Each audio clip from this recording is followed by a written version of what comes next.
Hello and welcome to week 6. We're going to be taking a deeper dive this week into economic factors related to our booming aging population here in the United States. You'll be reading pages 297 to 360, and the Moody and Sasser cover concept number 3, which is what are some of the factors that influence or play into an elderly person's financial and economic ill-being or well-being. Factors such as race, gender, ethnicity, and social status. You'll be talking about income and how do elderly people who are no longer working, where does their income come from?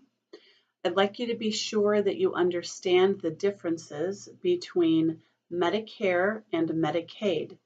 Those are two payment systems for the elderly that are often confused. Medicare is the federal insurance program, health insurance program, that when you reach the age of 65, you now have access to Medicare. So that's paying for somebody to be in the hospital, go see the doctor, so on and so forth. Medicaid is the welfare program that is jointly funded by the federal government and the state government. And those are funds that exist in our economy to help support impoverished elderly. So you can have an impoverished elderly person receiving Medicaid, and they can also be on Medicare for their health insurance. But Medicaid may cover things that is not covered under a health insurance plan, like food stamps and things along those lines. So please understand the difference between Medicare and Medicaid. Understand the concepts around generational equity and generational independence. This chapter will go into some detail about how, as a nation, we fund our Social Security system. And there are two schools of thoughts about Social Security. One is that every generation should basically take care of themselves. That's called generational equity. The other theory is generational independence, which is, or interdependence, which is the system that we have now for Social Security, which is you all, the millennials, are going to be paying for my Social Security benefits when I retire. And I am now paying for the Social Security benefits for the World War II generation. So the challenge that we face as a country is that when Social Security was established and conceived of in the 1930s, there was something like one beneficiary to every 50 workers in the workforce paying into the system for Social Security. Now there's about 3 workers to every beneficiary. So you hear a lot in the news and even in the political debates about the Social Security Fund and how we are not going to have enough money down the line to adequately support elders who are reaching the age of retirement and no longer are producing an income for themselves. So that's a very important, I think, concept to be sure that you understand. And so when you are hearing things about Social Security and how it's being funded, you have some background knowledge on our system. Then there is also, and actually what I just described to you is what's called the dependency ratio, which is how many World War II or post-World War II generation people on Social Security am I supporting right now?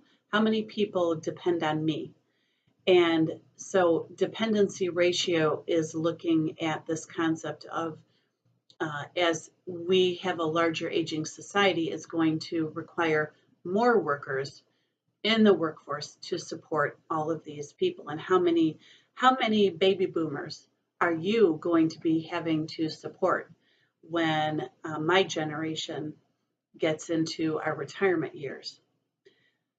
There are a couple of readings on pages 347 and 349 that I'd like you to read, and they are two writers that are talking about kind of this issue of the dependency ratio and solutions to how we need to address this problem in our country. And so controversy 8 is focusing on the topic of should age or need be the basis for government entitlement. So right now, I could be a millionaire, a gazillionaire, and I am still going to collect my Social Security. I am still going to be getting Medicare benefits, and I don't have to pay a whole lot of money for my health care because we have Medicare. And there are some writers that believe that we need to be changing our entitlement systems, our Medicare, primarily our Medicare system, because people who are wealthy don't qualify for Medicaid. But we need to change our entitlement program under Medicare so that it is more based around your need versus your age. So no matter who you are, you reach the age of 65, you get all these federal benefits. So there's different schools of thought on that. So that is what controversy 8 is focusing in on, is should we be basing entitlements on age or on need? So I think that covers the main points for concept number 3 and controversy number 8. You are in this folder in week 6. There's actually 2 assignments. One is an essay, and the second assignment is actually your final assignment. It's not a paper, so it's a project that I want you to work on. It's not a group project, an individual project, but that will be in your folder, and it's due by the end of this course. So you have a couple weeks to work on that. So I wanted to give you as much lead time on that as possible. So I think that covers week 6, and I hope you have a good week, and I will be back here week 7. So have a good one. Bye.